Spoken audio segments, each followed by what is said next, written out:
第一章：生命的意义。人活在意义的世界里，我们所经历的并非世界本身，而是世界对人的意义。甚至从根本上说，我们所经历的一切都藏着一个定语，表达它对人的意义。木头的意思是（括号与人类相关的那些木头）。石头是指作为人类生活的一大要素的石头。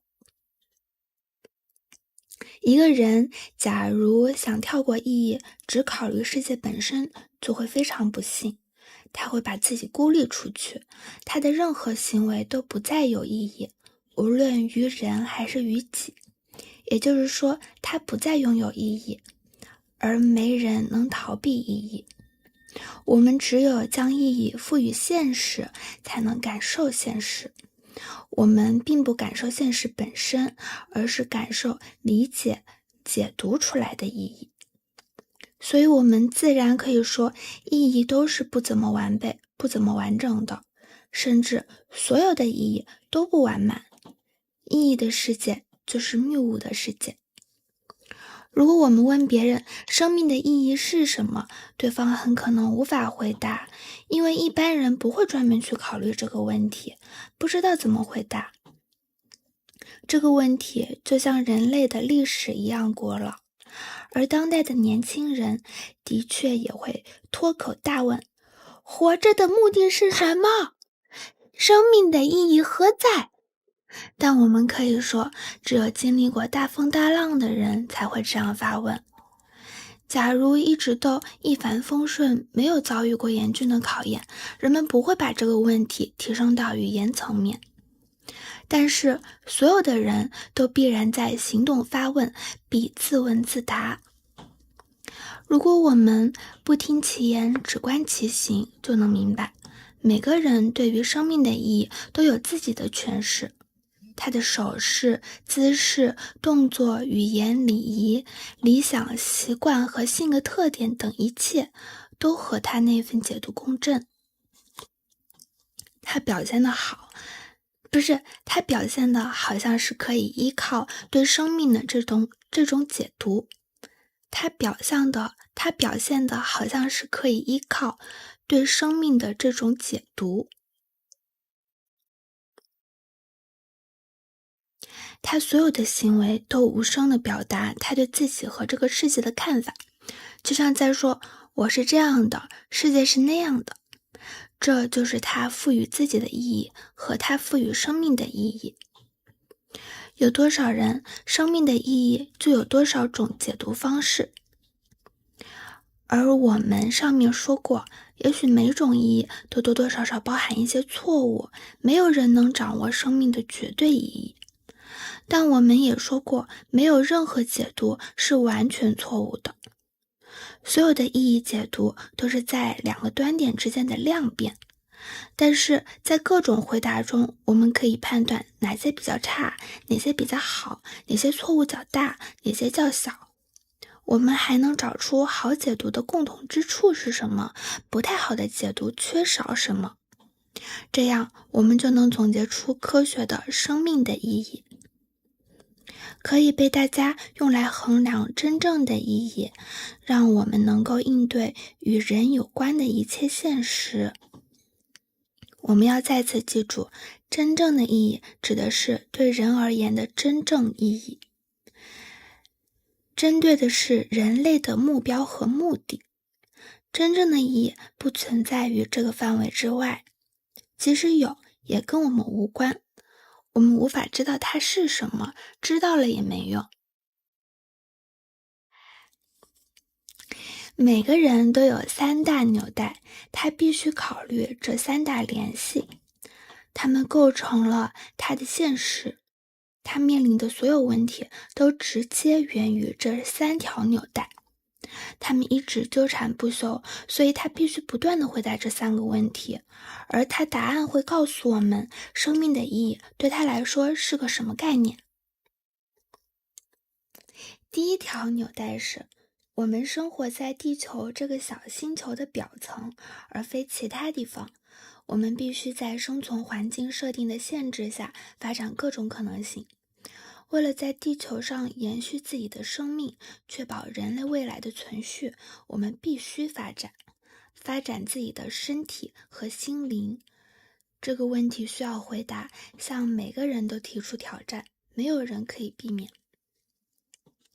不管我们做什么，我们的行动都是对人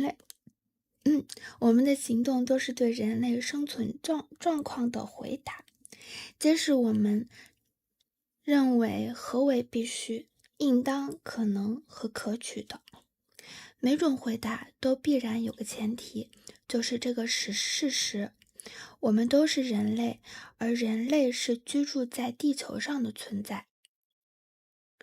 为了我们自己的生命和人类的幸福，考虑到人类身体的脆弱以及所处环境的危险，我们知道必须努力调整各自的回答，使其朝向远方的一个小目标，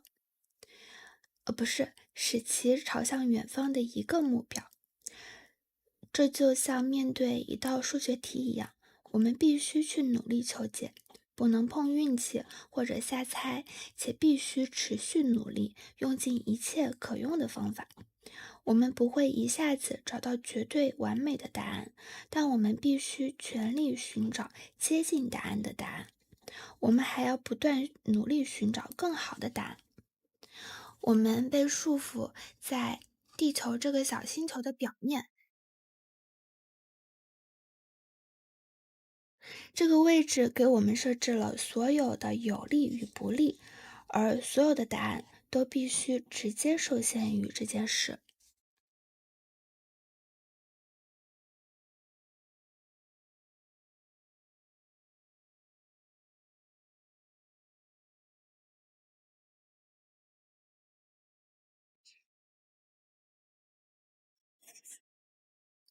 接下来是第二条纽带。我们不是唯一的人类成员，周围有其他人，我们的生活互相交织在一起。个人的弱小和限制使他无法独立实现自己的目标。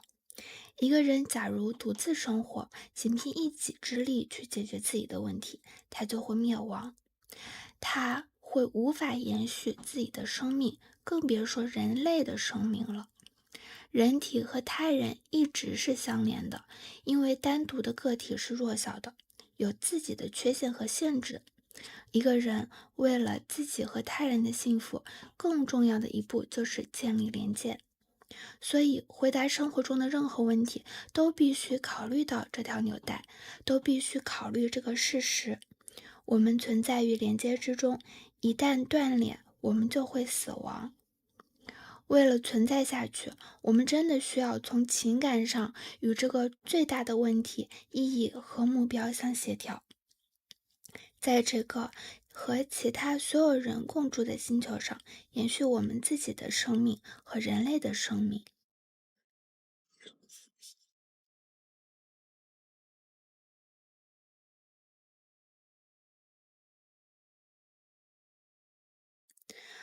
我们还被第三条纽带束缚：人类分两种性别而存在，人体和人类生命的存续都必须考虑这件事。爱情与婚姻的问题就是这条纽带的一部分，任何男女都无法逃避回答。面对它，不管你做了什么，都是给出了自己的回答。人类有很多不同的方式来解决这个问题，他们的行为总能表明他们相信只能这样回答。所以这三条纽带就带来了三个问题：如何在各种根本限制的星球上确定自己赖以生存的职业？如何在同类中找到一个位置，参与合作并分享合作的利益？如何调整自己，适应人分两性而存在，人类的延续依赖我们的爱情生活这件事情？个体心理学发现，生命的一切问题都可以划分为3大类：职业问题、同伴问题和两性问题。任何人内心对生命意义的那份解读，都表现在他对这3个问题的回答之中，毫无例外。比如，我们设想有个人，爱情生活不完整，工作懒散，没什么朋友，觉得和他人接触是件痛苦的事。从他的生活限制中，我们不难猜到，他会觉得生活是艰难和危险的，没什么机会，充满失败。他狭窄的活动领域可以解释为，他认为生活意味着保护自己不受伤害，把自己罩起来，不让别人碰。再比如，有个相反的人，爱情生活亲密，各方面都很和谐，工作成果斐然，有价值，朋友多，友谊开花结果，我们就可以推断出，他认为生活是要去创造的，他充满了机会，也没有无法弥补的失败。他勇敢地直面生活中的所有问题，这可以解读为他认为生命的意义在于关心他人。作为整体的一部分，我做的事情对大家都有用，有所奉献。正是在这里，我们发现了区分错误和正确的生命意义的同一把尺子。所有不及格的人，神经症、精神病、罪犯、酒鬼、问题儿童、自杀者、性盗错、娼妓，都是因为他们没有社会兴趣，缺乏对他人的情感。他们在处理职业、友谊和伴侣问题时，没有合作的信心，不相信可以解决。他们赋予生命的意义就是一种私人意义。我实现的是自己的目标，跟别人没有关系，我只能关心我自己。他们的成功目标沦落为虚假的个人优越感，他们的胜利只对自己有意义。杀人犯会说，手里拿着毒药瓶的时候，真的有一种强大感。很明显，他们认为自己这样就很厉害了，我们其他人就很不理解，有一瓶毒药怎么就增加这么大价值了？实际上，私人意义根本没有意义。意义这个词，如果只对一个人有意义，实际上就没有意义。只有能共享的意义才能叫意义。我们的行为目标也是同理，唯一的意义就在于对他人的意义。所有的人都渴望意义，但很多人都会误入歧途，因为他们不明白，一个人所有的意义必然在于他们对其他生命所奉献的意义。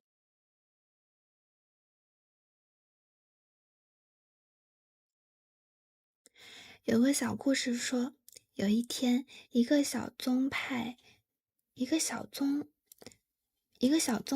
袖召集所有的信徒，宣布世界末日将于星期三来临。信徒们被深深的打动，于是变卖家产，放弃所有的世俗杂念，激动地期待预言中的灾难。星期三过去了，但什么事都没有发生。第二天，他们一起来讨要说法。请看我们有多惨，他们说，我们放弃了所有的财产，遇到谁都说星期三是世界末日。他们的嘲笑没有让我们气馁，我们只是回答说消息绝对可靠。但星期三过去了，世界还在啊。然而，我的星期三，女先知说，不是你们的星期三。这样，他通过进行私人意义的解读，安全地击退了挑战。私人意义是无法验证的。所有真正的生命意义标志是对大家有共同的意义，别人也能分享这种意义，也能幸福。解决生命问题的一个好方法，必然能被他人借鉴，因为我们看到这个方法成功地解决了大家都要面临的问题。即使天才，也只能用超有价值来界定。只有其他人认为他对大家有意义，才会认可一个人的生命，我们才称其为天才。对生命的这种解读，必然会表达对生命的意义，就是对整体有所奉献。这里说的不是人们嘴里的动机，我们不听人们说什么，只看他们做什么。成功的解决了生命问题的人，其表现就像他自发的完全理解生命的意义，就在于关心他人、关心合作。他关注大家，好像做每件事都受到这种兴趣的指引，而遇到困难时的解决方式，也只和人类的幸福发生共振。也许很多人觉得这是一种新观点，他们可能质疑我们赋予生命的意义是否真的在于奉献，在于关心他人，在于合作。他们会问，那个体怎么办？如果他总考虑别人，总为了他人好而奉献，这难道不是损害了他自己吗？为了得到充分的发展，难道没必要考虑自己吗？难道有些人不应当学会如何保护自己的利益，或培养强大的人格吗？我相信以上的观点犯了一个大错，其所提出的问题是一个假问题。如果一个人赋予生命的意义，让他希望有所奉献，而他所有的情感都指向这个目标，他自然且必然会把自己调整成最佳的状态。他会用自己的这个目标来调整自己，培养社会情感，在实践中获得技巧。目标确定了，成长是自然而然的。也只有这时，他才会开始武装自己，发展自己的能力，解决生命的三大问题。让我们用爱情与婚姻来举例。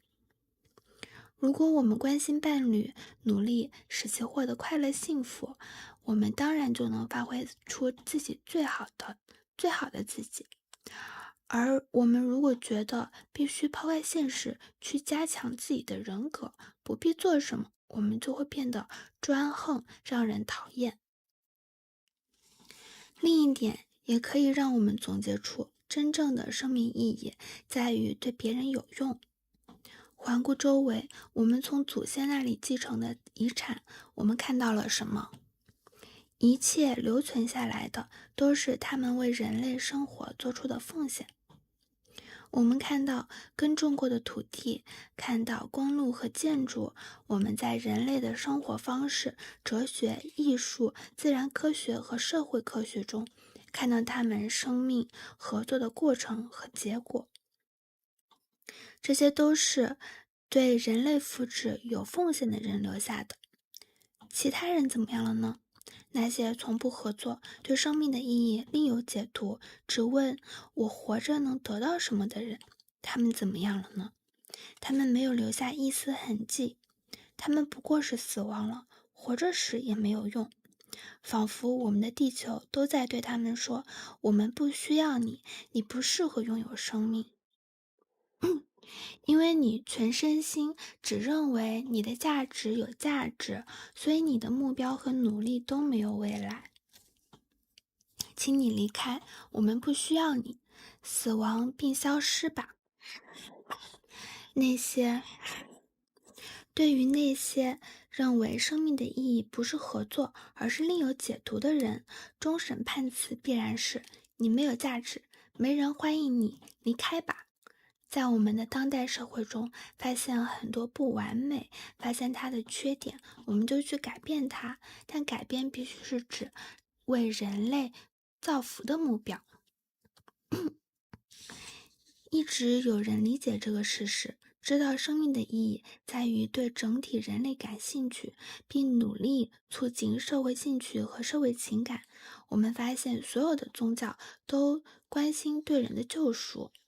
世界上所有伟大的潮流，无不致力于提高相互的情感，而宗教是一大尝试。但宗教常被人误解，人们很难明白宗教还有什么别的用处，除非用这个共同义务来进一步衡量。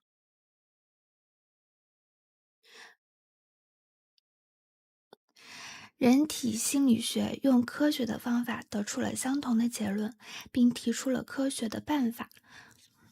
人体心理学用科学的办法得出了相同的结论，并提出了科学的办法。我相信这是一大进步。科学能提高人们彼此的情感以及对共同幸福的兴趣，也许比其他潮流更能完成目标。我们只是从另一个角度来处理同一问题，但指向都是一样的，提高互相的情感。既然我们赋予生命的意义就是我们事业的守护天使或索命魔鬼，很显然重中之重就是理解这些解读是怎么形成的，为什么每个人都不同，如果出了大错该如何纠正，这就是心理学的研究领域了。区别于生物学和医学，我们研究意义以及意义如何影响人类的行为和命运，以造福人类。我们可以看到，从刚出生的几天开始，我们就在黑暗中摸索生命的意义。小婴儿都在努力评估自己的力量，以及自己在周围的整个大生命体中所占的份额。5岁末，儿童就形成了一套完整稳定的行为模式，以及应对问题和独特的风格。这时他已经形成了最深刻、最持久的概念：世界是什么样的，自己是什么样的。从此之后，他就通过这套固定的模式来观察世界了。他并不直接接受所听、所见、所感，而是先进行解读，而解读总是以最早的生命意义为依据。即使意义严重错误，即使面对问题的任务方式不断给我们带来痛苦和不幸，我们也不会轻易放手。要找到错误，修改感觉模式，纠正对生命意义的错误解读，只能通过再现错误发生时的情景。也许在少数情况下，错误发生的后果会迫使人们修改对生命意义的解读，自己就完成了改变。但如果没有社会压力，或者他认为继续下去不等于世界末日，就绝不会去改变。而大部分情况下，最好在专业人士的协助下进行，专业人士更理解生命的意义，可以和他们一起寻找原始错误，建议更适当的意义。举个例子，说明童年环境可以进行不同的解读，同样的遭遇会被解读成完全相反的意义。有些人遭遇不幸后不会念念不忘，只是当作教训，避免将来再发生同样的事。他们会想，我要尽量避免这些不幸，保证我的孩子不会那样。而另一些人会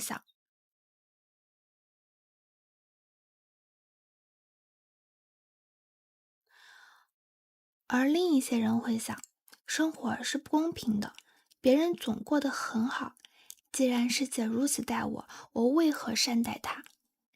这就是为什么有些父母评价孩子，我小时候就受过这样的苦，而我熬过来了，他们怎么就不行？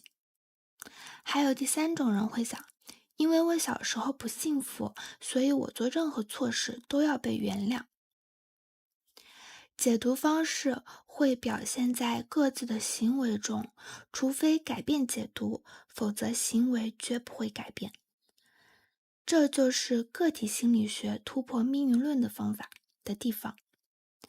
经历并不决定人的成败，我们并非受制于所经历的修课，我们只是用它们来编织自己的意义。我们赋予经历意义，并决定自己的命运。一部分经历作为基础构建未来生活，这好像总有点不对劲的地方。环境并不决定意义，我们自己决定从中解读出什么意义。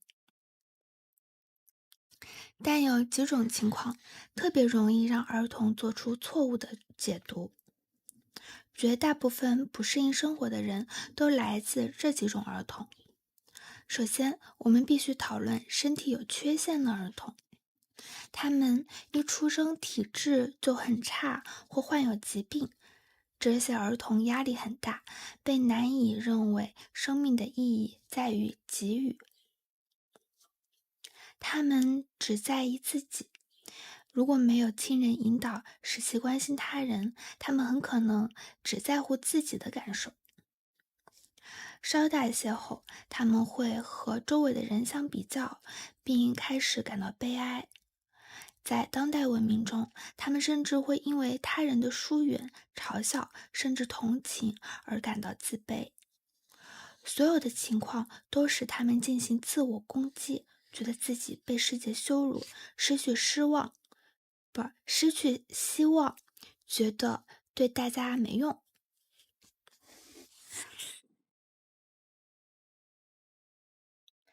专业人士薄荷老师正在带我寻找人生的意义。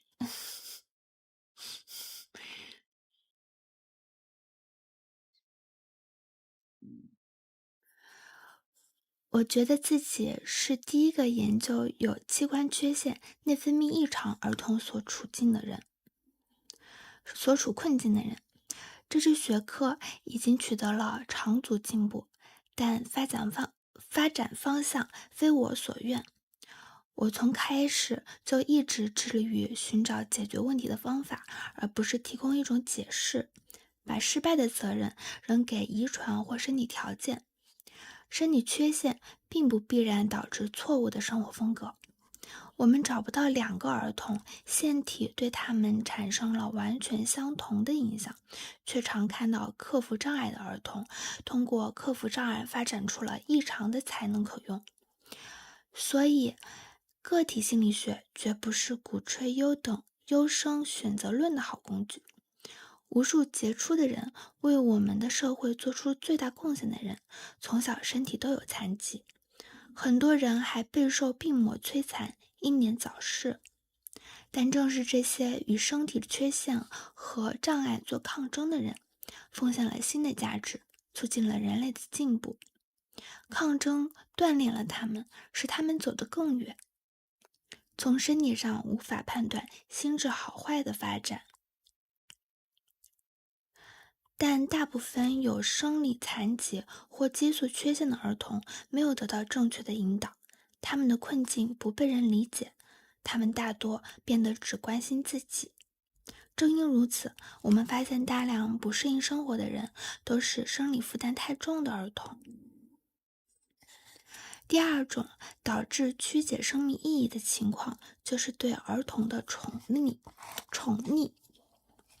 被宠溺的儿童学会了认为自己的愿望必须当作法律对待，他们无需努力提高，就有权与众不同，一般认为自己的地位与生俱来。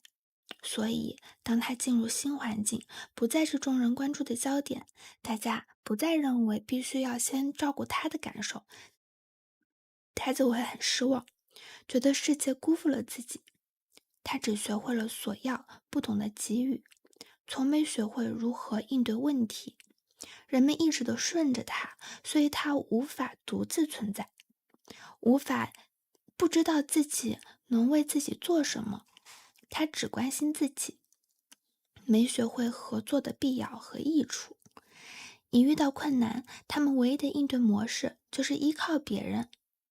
他们还觉得，如果能重新获得地位，迫使别人认可自己的特殊性，有权随心所欲，这样且只有这样，他的情况就能改善。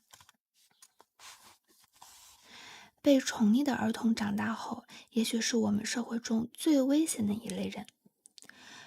有些特别会假装善意，甚至变得很可爱，以获得操控他人的机会。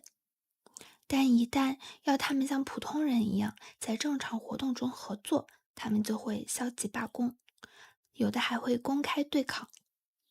一旦失去早就习惯了的廉价温暖和顺从，就觉得自己被出卖了，觉得社会对自己充满了敌意，所以要报复所有的人。而如果周围的人对他的生活方式表达不满，他们就会暗自把这种敌意当作自己再次受到不公正待遇的新证据。这就是惩罚总是无效的原因。惩罚只是再次证明别人在针对我的观点。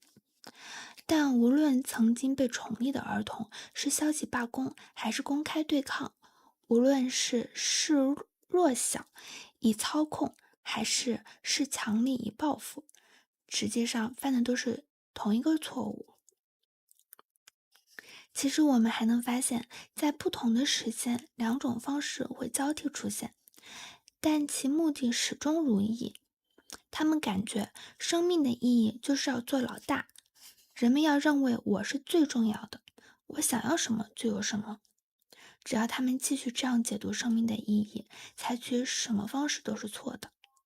第三种最容易导致曲解的情况，就是被冷落的儿童。他没有学会爱和合作是什么，他对生命的解读中不包括这些善意的力量。不难理解，一旦遇到生活问题，他就会高估障碍，贬低自己接受他人的善意和帮助去迎接挑战的能力。他发现人们对自己是冷漠的，认为世界会一直这样冷漠下去。他尤其不知道可以通过他人好去获得情感和尊敬。他尤其不知可以通过对他人好去获得情感和尊敬，所以他会怀疑别人，无法相信自己。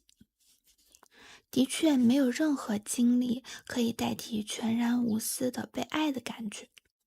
一个母亲最重要的工作就是让孩子感受一个可信任的他人，然后他必须拓宽、加深这种信任感，直到这种信任感囊括孩子的整个环境。如果他没有完成这份第一重要的工作，孩子就很难发展社会兴趣，很难对他人产生情感。关心他人是一种能力，每个人都有这种潜能，但必须练习，否则其发展就会停滞。假如有哪个孩子被完全忽视、憎恨或嫌弃，我们大概就会猜到他会完全无法合作一事，封闭起来，无法与人交流，完全不懂如何作为社会人而存在。但我们已经明白，这种情况中的个体都会死亡。一个孩子活过了婴儿期，那就是一个事实，证明他被给予过某些关心和关注。所以我们讨论的不是被完全忽视的儿童，而是那些没得到足够关注的孩子。他们被部分忽视，而不是完全忽视。我们只需简单说一句，被忽视的儿童就是无法正常找到可信任的他人的人。不适应生活的人中，很多都是孤儿或私生子。这样说，我们的文明的确让人很难过，但我们必须把这些儿童总体归于被冷落儿童的范围。这三种情况，身体有缺陷、被宠溺、被忽视，都是巨大的挑战，最容易让人曲解生命的意义。处于这三种情况的儿童，无法都独自改变他们应对问题的方式，我们必须帮助他们获得更好的意义。如果我们有这方面的眼光，也就是说，如果我们真的关心他们，并经过了相应的训练，就能够在他们所有的行为中看到他们解读出的意义。梦和回忆在治疗实践中很有用。梦中的人格和现实生活中的人格是一样的，但在梦里，社会的要求和压力不那么急迫，暴露人格时没有多少防御和隐瞒。但要快速解破个体赋予自己和生命的意义，最好的帮手还是回忆。任何回忆，即使个人感觉微不足道，对他来说也是有记忆价值的，因为它承载着他对生活的描述。这个片段对他说：你要这样预测生活，这是你必须避免的，或者这就是生活。我们需要再次强调，经历本身并不重要，重要的是这个事实。它被长期储存在记忆中，用来明确它赋予生命的意义。每份记忆都是一座碑。童年早期生活的记忆尤为重要，能表明个体对生活的独特解读已经存续了多久，并提供他最早确定生活态度时的背景。所有记忆中最早的记忆地位非常重要，原因有二。第一，它包含一个人对自己在世界中的基本定位，这是他第一次总结所看到的世界，第一次用某个模糊或清晰的东西来象征自己和约束自己。第二，这是他精神成长的起点，是他为自己谱写的自传的开篇。所以我们常能在这里找到根源。他感觉自己哪方面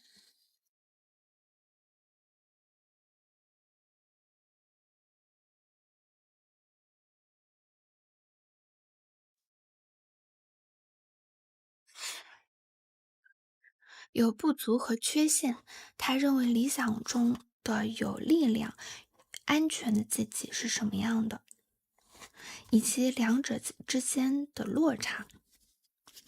从心理学意义上来讲，他认为的原初记忆是否真是最早的记忆并不重要，甚至是否真实也不重要。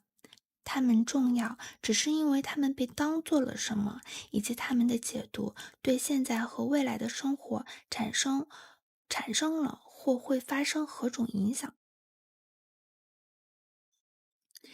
下面我们举几个原初记忆的例子，看它们是如何理解生命的意义的。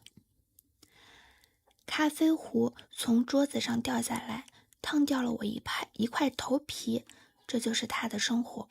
这个女孩的自传这样开篇：我们如果在下面发现她总被一些无助感所追赶，总高估生活中的困难和危险，就不会感到奇怪了。而如果她内心指责他人没有好好照顾自己，也不必感到惊讶，因为有人如此不小心把一个小孩暴露在高度危险之中。对世界的这种描述呈现了另一句原初记忆中，呈现在了另一句原初记忆中。我记得3岁的时候从婴儿床上摔下来过。这个原初记忆让他不断地做同一个梦。世界末日到了，我在半夜醒来，发现天空被火烧得通红，星辰纷纷坠落，我们撞上了另一个星球。但在爆炸之前，我就吓醒了。当这个学生被问到是否有什么担心的事，他回答说：我怕自己这辈子会一事无成。很显然，原初记忆和重复的梦相互印证，表明他缺乏勇气，让他对失败和灾难深感恐惧。一个12岁的男孩因为尿床和肠顶撞母亲被他带到了诊所，说自己最早记得母亲以为我丢了，吓坏了，冲到街上呼唤我，其实我一直藏在家里的衣柜里。我们可以这样猜测和解读这句回忆：生命的意义在于惹事以获得关注，获得安全只有一种方式，那就是欺骗。我被冷落，但我可以骗他们。他的尿床症也是一个好途径，很能让人担心他成为被关注的焦点。而母亲对于他的紧张不安，则加强了他对生命的解读。和前面的例子一样，这个男孩最早获得的印象是外界的生活充满了危险。他早就有自己的结论了。只有让别人担心自己，他才是安全的。只有这样才能让他肯定，如果自己需要，他们就会来保护自己。一个35岁的女人的原初记忆是这样的：我3岁的时候，一个人走下了地窖，站在黑暗的楼梯上，我很害怕。一个比我大一点的表哥突然打开门，朝我冲了下来，我被他吓坏了。大概因为这份记忆，他才一直不习惯与其他孩子一起玩，接触异性时尤其感到不自在。我猜那时他家里还只有他一个孩子，结果证明猜对了。现在他35岁，依然单身。下面的话表明其社会情感是如何继续发展的。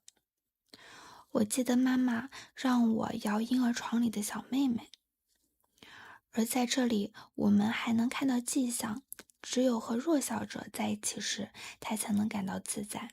他还可能依赖母亲。当家里有了新生儿，一般最好让给大孩子一起照顾，让他们关心新来的孩子，让他们分担看孩子的责任。如果能赢得他们的合作，他们就不会忍不住感觉分给婴儿关注就会降低自己的重要性。哦，是吗？是吗？所以大孩子照顾小孩子其实是正确的，他就会觉得有事儿干了，蒸热乎早，裹裹早。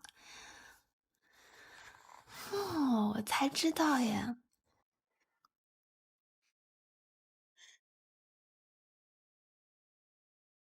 希望被人陪伴的渴望，并不一定证明一个人针对他人感兴趣。我问一个女孩最早记得什么，她回答说：我和姐姐还有另外2个女班在玩。从中我们看到她在学习和人交往，但她提到自己最大的担心，我怕他们不跟我玩了时，我们对她的痛苦就有了更深的、更新的理解。所以我们需要寻找她无法独立的原因了。只要发现并理解了一个人赋予生命的意义，我们就找到了打开这个人整个人格的钥匙。有人说人的性格是无法改变的，但只有那些没有找对解决办法的人才会持这种观点。而我们已经理解，如果找不到原初错误，任何说教或疗法都不可能奏效。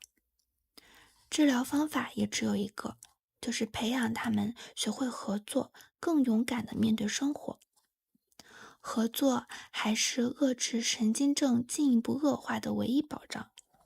所以最重要的是培养和鼓励儿童参与合作，让他们在与同龄儿童一起游戏学习中找到自己的方式。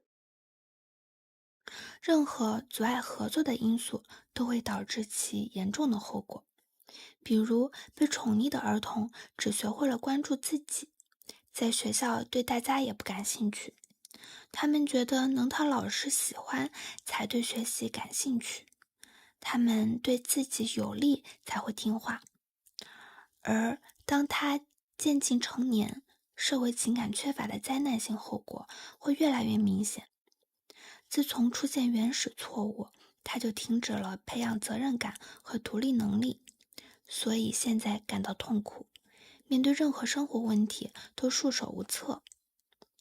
我们不能指责他们错了，只能在他们尝到苦头后帮他们改正。我们不能指望从来没学过地理的孩子通过地理考试，同理，我们也不能奢望从未学习过合作的儿童面对需要合作的任务时做出正确的反应。但解决任何挑战都需要合作，要完成任何生命任务都必须以有利于促进人类幸福的方式在人类社会中的框架内进行。只有当个体理解了生命的意义在于奉献，他才能有勇气去迎接困难，并极有可能成功解决。如果教师、家长和心理学家们能明白解读生命意义时会出哪些错，他们自己也没犯这些错，我们就有信心相信缺乏社会兴趣的儿童最终将更能感受自己的能力，发现生活中的机会。面对问题，他们不会放弃努力，总想朝近路，他们不会放弃努力，总想抄近路或怪罪别人。要别人对自己温柔相待、特殊照顾，老感觉受辱，还暗记仇，或者问生命有什么用？它能给我什么？他们会说的是，我们可以创造全新的自己，这是我们自己的事，我们能做到。我们是自己行为的主人。如果必须用新我换掉旧我，靠我们自己就能做到。